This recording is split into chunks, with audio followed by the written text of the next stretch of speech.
Road salt is actually a super beneficial thing to society. And we apply it to roads in massive, massive amounts, much more than we actually need to be able to melt that snow and ice. There's no away. The road salt doesn't just go away. We see it, and just because we don't see it doesn't mean they're not affecting us still.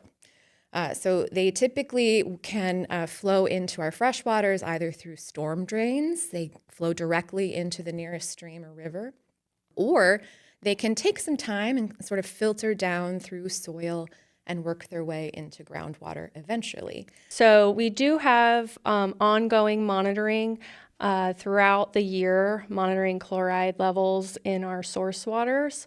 This way we can be proactive with our monitoring to ensure that we're on top of any increasing levels that might be occurring.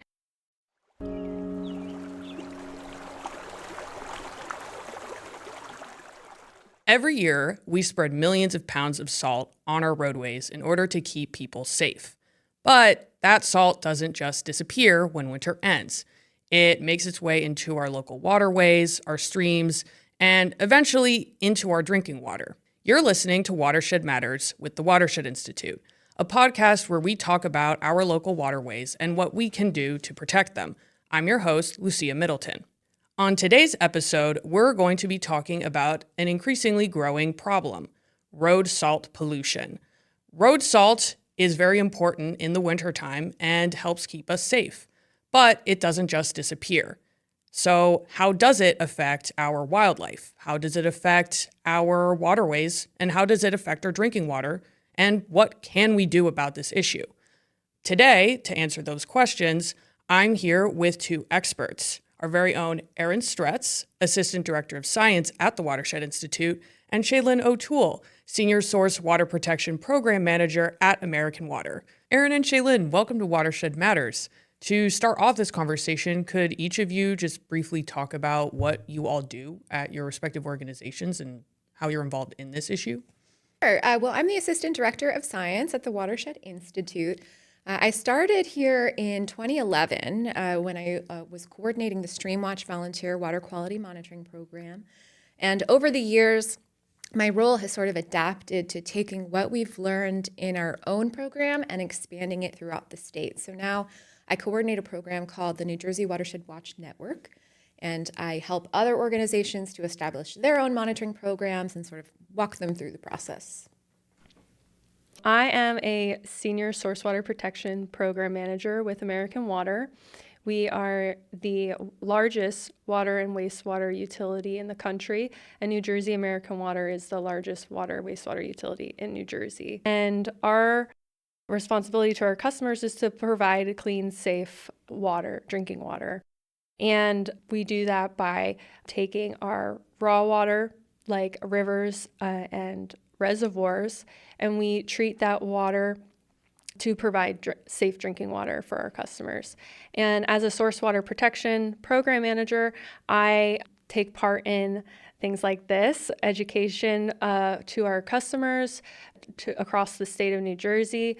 And then also we work through emergency preparedness, preparing our facilities for potential source water contamination events, as well as monitoring our source waters. So whether that's creating monitoring plans and ensuring that we're, on top of any sort of issues that we might be having. One of those issues being today's theme, the road salt. So to start off this conversation, once again, it's great to have you guys here. Really excited to talk to you guys about this.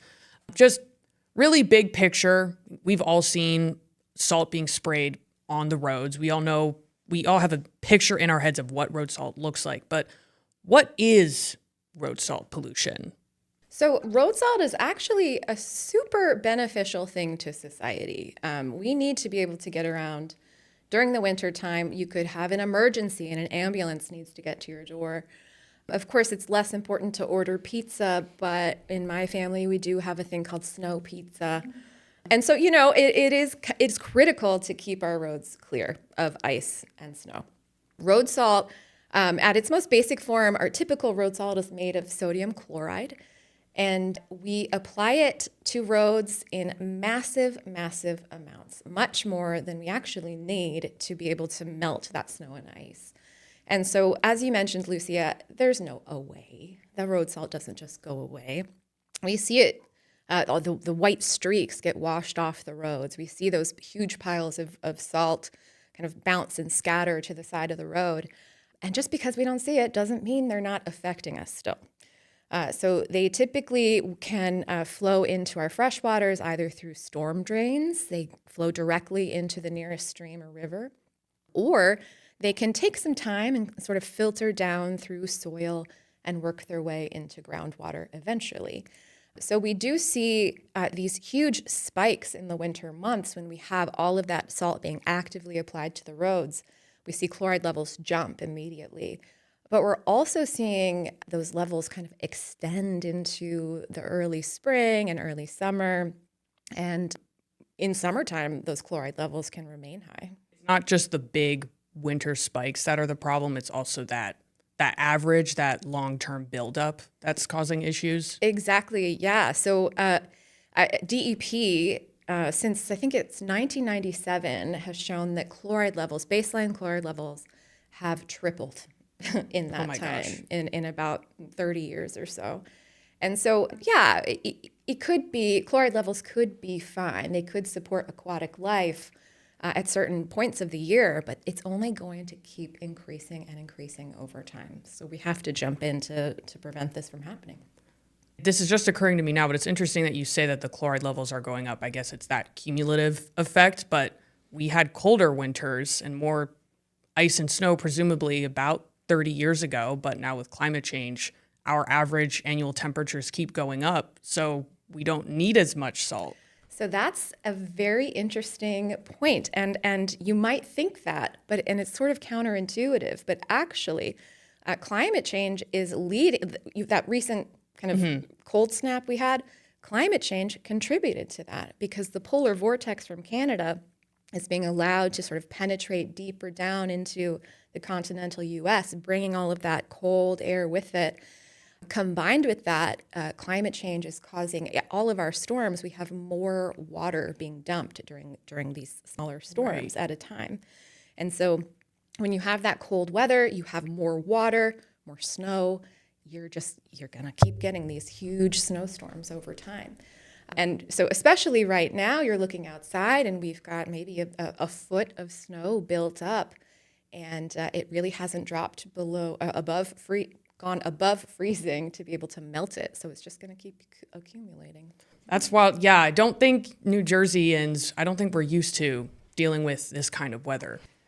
Yeah, and you can tell on the roads. Yeah. I think in 2018, New Jersey had a huge storm, and the Department of Transportation didn't respond as effectively as they should have. And there was this whole social media kind of explosion, like, hey, you're not protecting us on the roads.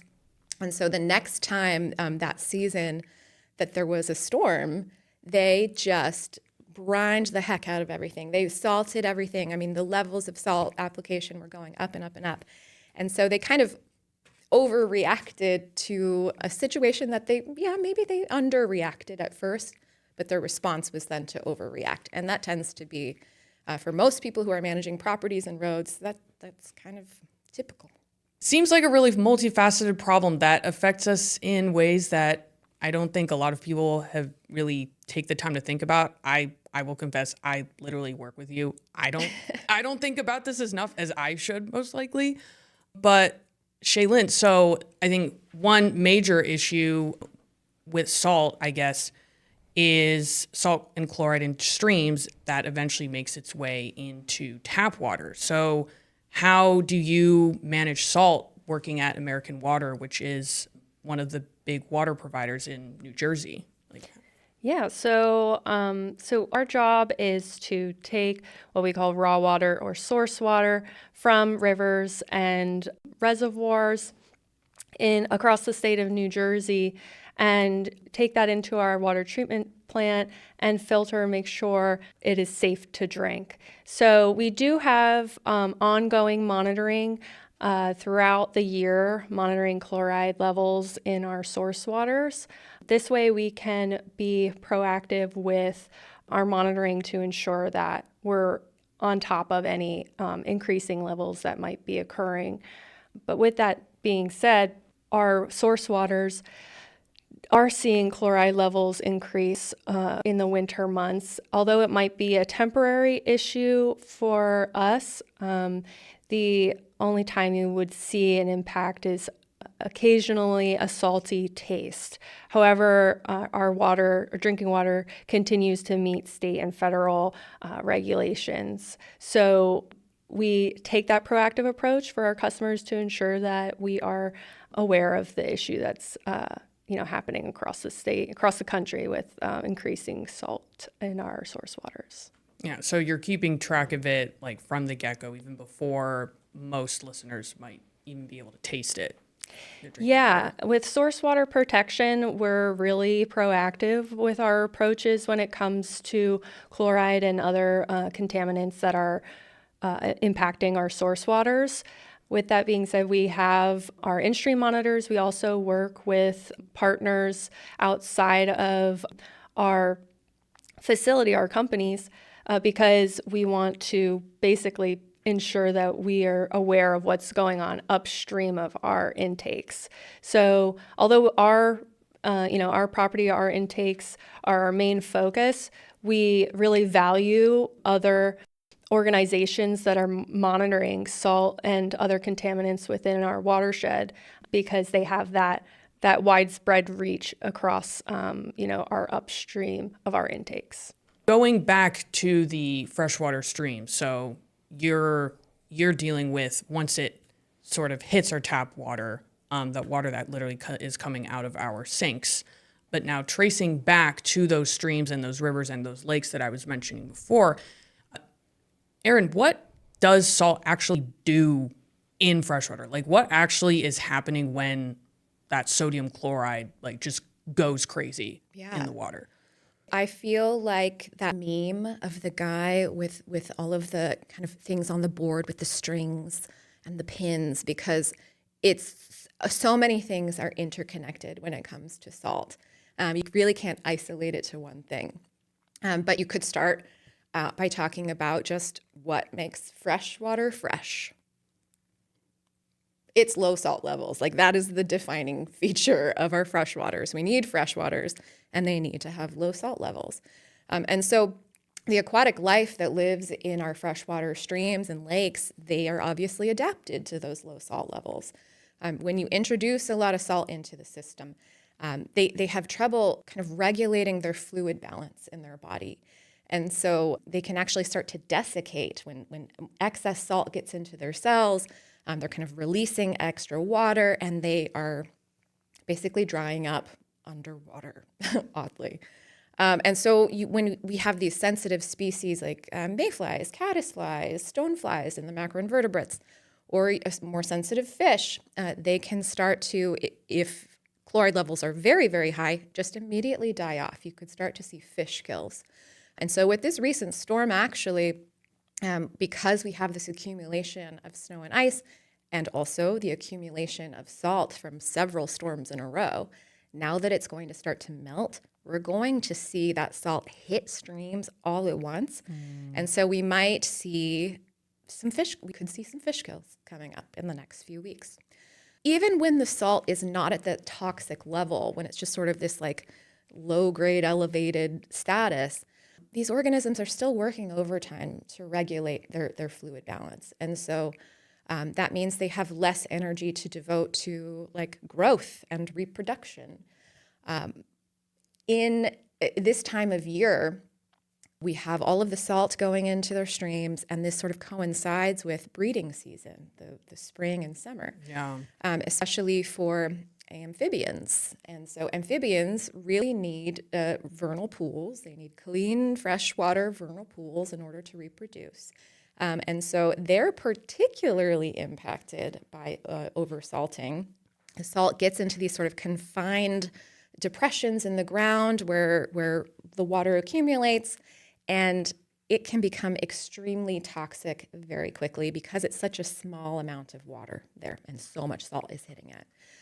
When you look kind of zoom back out into streams that have more water, there's been studies that show that we have fish that are born about 30% smaller in high chloride environments. There's this interesting phenomenon with wood frogs that when they're born, sort of the distribution of sex changes. So there's more males born than there are females in high salt environments. When these organisms, when it becomes toxic and these native species start to die off, then you've got invasive species working in to take their place. And so it sort of can change the whole dynamic of the freshwater stream ecosystem just right off the bat. That does make me wonder, because I know of like bull sharks, how they have this unique ability to survive in both fresh and salt water, I believe. Have you noticed, or do you know of other species that you can see taking advantage of this saltier freshwater environment that could become more problematic? So what's coming to mind for me first is cyanobacteria. An influx of road salt can actually lead to an increase in harmful algal blooms or those toxic cyanobacterial blooms. There's a number of zooplankton that live in streams or in lakes that they start to die off and they're sort of replaced. And at that very base part of the food web, any changes happening there is going to affect everything sort of kind of upstream in that food web.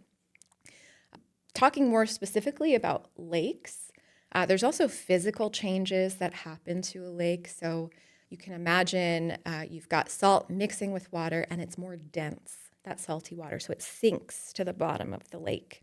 And a lot of lakes in our region, they experience a seasonal sort of a cycling where the lake mixes in spring or fall or both. And so we get oxygen from the top of the lake sort of mixing down to the bottom, and you get nutrients from the bottom of the lake mixing up to the top. But when you have that very dense salty layer at the bottom, you can't really have that mixing. And so what you see is at the bottom of the lake, it becomes anoxic or has very low dissolved oxygen levels. And the salt contributes to increasing leaching of those nutrients from the sediment.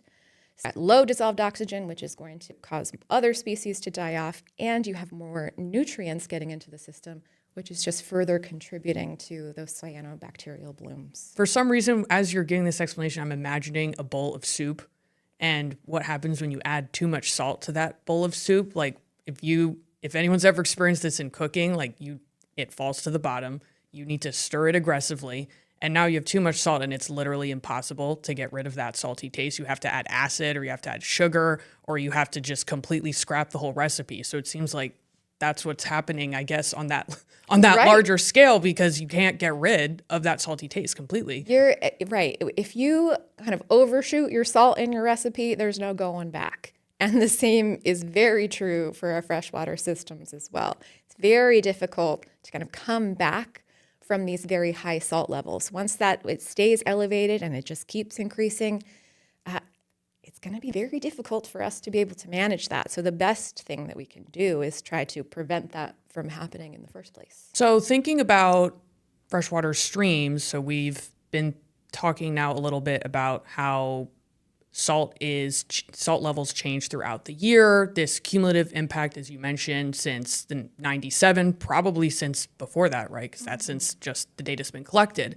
But Shealynn, so thinking about your perspective from a water utility company, how does that show up in your world and your job as a drinking water provider? So according to the NJDEP, they have concluded that sodium and chloride levels that have increased don't pose a health concern for most individuals.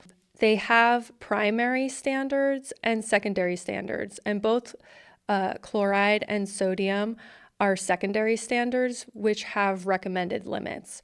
So when we conduct our monitoring, we're monitoring for those recommended limits and conduct communications to our customers as needed. And for those customers that may have concerns with the increased salt levels in drinking water, we advise them to contact their healthcare professionals, and they can bring the consumer confidence report with them to provide those levels to their healthcare providers and get feedback from them on their individual experience. So Shealynn, I'm curious, just I guess for our listeners too, like how do you all track chloride? Like how is sodium tracked like in your water systems? Yeah, so we have in-stream monitors at our intakes, and then we also collect grab samples. So we do that at our intakes, and then also within our finished water as well to track, any change there might be through our treatment system. New Jersey has been in a drought the past couple months, if not more, and I think we're going to be in a drought for the foreseeable future. So, Erin, how do you see that affecting like this interplay with salt and then not enough water to maybe take the brunt of that salt that's hitting those waterways? Yeah, so if we have the same amount of salt and less water, that means our concentrations of chloride are going to go up. So in the middle of summer, in these droughty conditions, sometimes the groundwater will actually feed the stream. So the stream flow, the base flow, relies on groundwater to feed it. But what happens with salt is it's percolating through the soil and hitting groundwater as well as surface waters. So when there's less water in the actual stream channel, you've got more salt, and then it's being fed by groundwater that is also salty.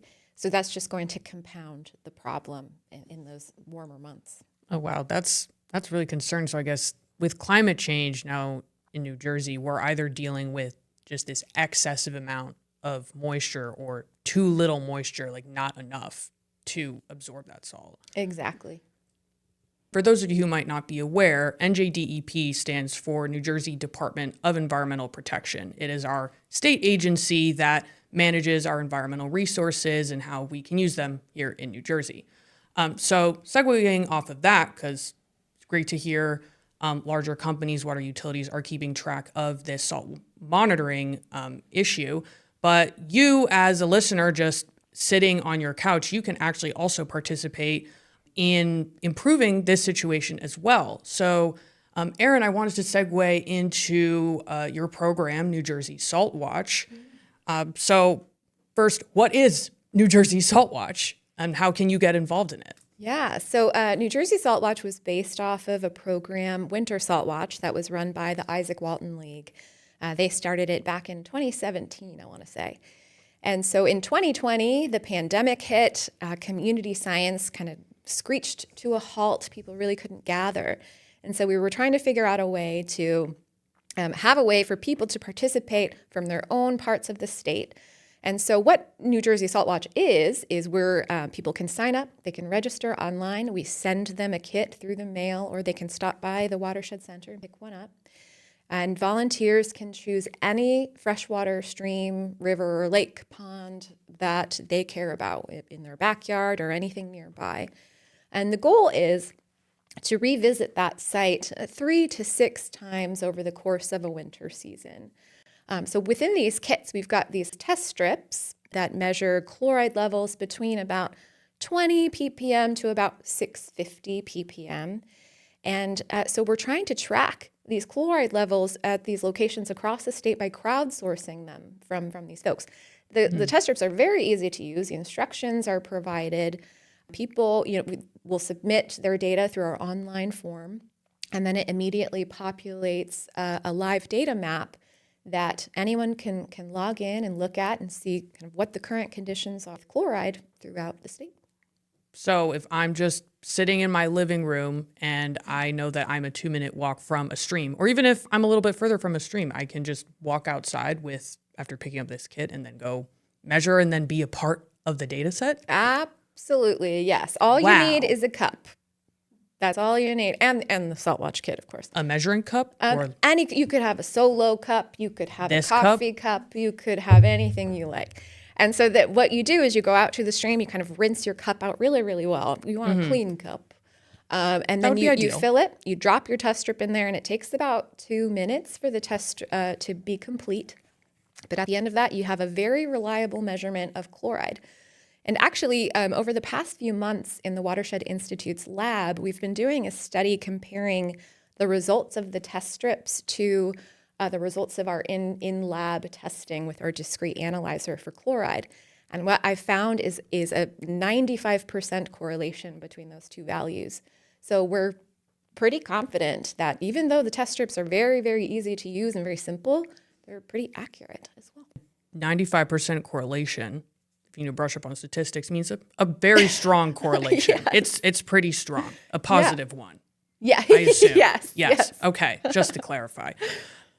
So that's great that at the community level, like anyone sitting in their house, or even if you have literally nothing to do with salt, you have no idea what a confidence level is. You don't need to know. You can also participate in this and contribute towards that data set. So I guess now thinking back up the decision ladder, I guess, because this is such a multifaceted issue that's affecting us in so many different ways. I think both of you can kind of answer this question different ways, but who are the decision makers, the direct decision makers, the indirect decision makers in road salt and controlling road salt? I think for those decision makers, for sodium and chloride levels, we're really going to look to the New Jersey DEP to make those rules and decisions. They also provide best management practices when it comes to salting our roads and sidewalks, but also, our local leaders, the municipalities have the ability to make local rules and decisions when it comes to road salt applications, but also residents and commercial facilities as well, can make that direct impact. So I would say in New Jersey, we actually have very little regulation around road salt. In the new MS4 permits that came out last year, it's now required for us to cover salt piles, whereas in the past you could just leave a salt pile out, it rains, and it just, it dissolves and flows into your streams or lakes. So we're covering our salt piles now. Great. But ultimately, other than that, the decision making is at a hyper-local level, whether it's you deciding what you're doing on your own property. Each individual municipality, their departments of public works are deciding how they're going to react to this snowstorm, if they're going to use brine, if they're going to use salt, how much they're going to apply, how often they're going to go out and mechanically remove the snow. And then the State Department of Transportation as well. So the decisions there's very broad of who's impacting this issue. Yeah, because New Jersey, I think, just to reiterate, same point from our previous episode, but New Jersey being a home rule state means that every single town/municipality in the state of New Jersey, they are the ones that are coming up with more of that specific regulatory guidelines, those rules for how to deal with issues such as road salt. I think in other states, I guess this would be managed at the county level. I don't know if you know, Shealynn, since American Water is like a bigger company, obviously, outside of New Jersey, how that would be regulated? Yeah, like what Erin was saying, it varies, but a lot of the decision making would be based off of, those local ordinances and decisions to decide whether or not to salt or how much. And it's very difficult at a base level to regulate it. It's not that there's no interest in regulating it, it's that it's really hard. So, how do you have a forecast of snow in the future? How do you decide with this forecast you have to apply, this many pounds of salt per lane mile? Everything is so variable. There's so many different factors at play. So it's just ultimately super complicated. Yeah. I guess if someone listening right now wants to know where they could start, where do you guys think someone that wants to help improve this situation, where they should start? I know you talked about New Jersey Salt Watch, just keeping track of your own salt usage, but So I think at home, most people are shoveling or using a very little bit of salt. But I say shoveling is like the number one thing that at a residential level we can do to prevent the use of salt. You don't need to apply salt with every storm, especially if the snow is very fluffy. It's just kind of you push the shovel across the road and there it goes. Of course, if there's ice in the forecast, that complicates it as well. You've got a sheet of ice there, perhaps you do want to use salt. So if you do need to use salt to protect the people who live in your house and people coming to your door, you want to apply salt sort of sparingly. And so if you think about the crystals of salt being about 3 inches apart, so it's kind of a very, very light, sparing application that you need to be effective to melt that ice. But people love to feel that crunch under their feet. We're not using salt for the traction. That is like the most important thing. I don't want to call out my neighbors, but I see them with their big 5-gallon bucket, salting their driveway because they want to feel safe as they walk and feel that crunch. But we certainly don't need that. In fact, for the average size driveway, you need this much salt, enough to fill this mug. That's all you need. That's insane. I haven't put gone more than that outside on my and talked to my driveway. neighbors about it yet, but I will be brave enough to do that soon, I hope. Yeah.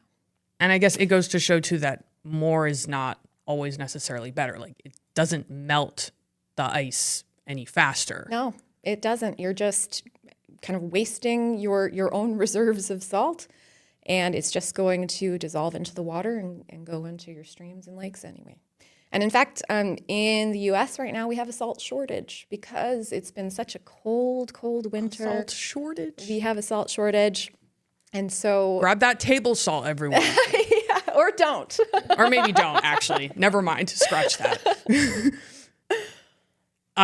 Okay, well, thank you for that. So I guess to wrap up this part of the conversation, what do you both see as the future of winter road management and how it relates to water protection? I guess I'll start with you, Erin, and then you, Shealynn. Yeah, so I can only hope for the future. We can't mandate anything for these towns, but we can provide them with information. And so the information is you can save 30 to 50% of the amount of salt that you're using if you switch from using salt crystals to using a brine solution. And so brining, I hope, is going to be adopted much more across the state. It's much more efficient.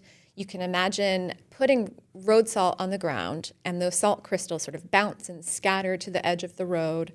But when you're applying brine, which is in those kind of like stripes on the highway, it stays right where you need it to be. And so when you're also applying it before the storm happens, you're using less salt overall because you're preventing any ice from accumulating in the first place. And there's lots of other things that municipalities, transportation departments, and large property managers can do besides that. But calibration, I think, is another thing that they can adopt, just sort of a widespread, any equipment that you have. If you think you're applying, so many pounds of salt per lane mile, it's good to make sure that that's actually true. And so there's been instances in New Hampshire, in the Northeast, where these trucks, they're sort of calibrated to apply so many pounds of salt per lane mile. And they think they just twist the button and that's what they're doing. But when they actually measured it, it was something like 5 times as much salt as they thought that they were applying. So calibration is huge. Brining and calibration, I hope, are the future of road salt and snow and ice management.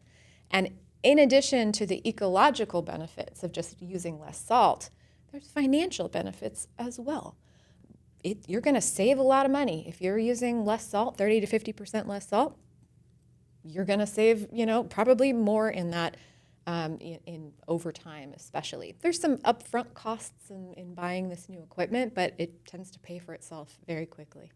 Yeah, it's over time. But what I hope the listeners take from our conversation today is that we all live in a watershed and that we all play a part in making a difference. We can all change our salting management practices and make an impact for water quality as well as water quantity, which we talked about the drought.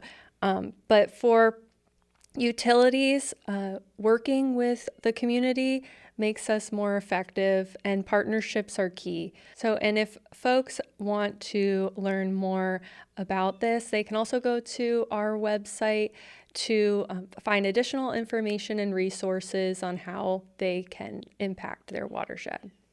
Great. Thank you so much, you both.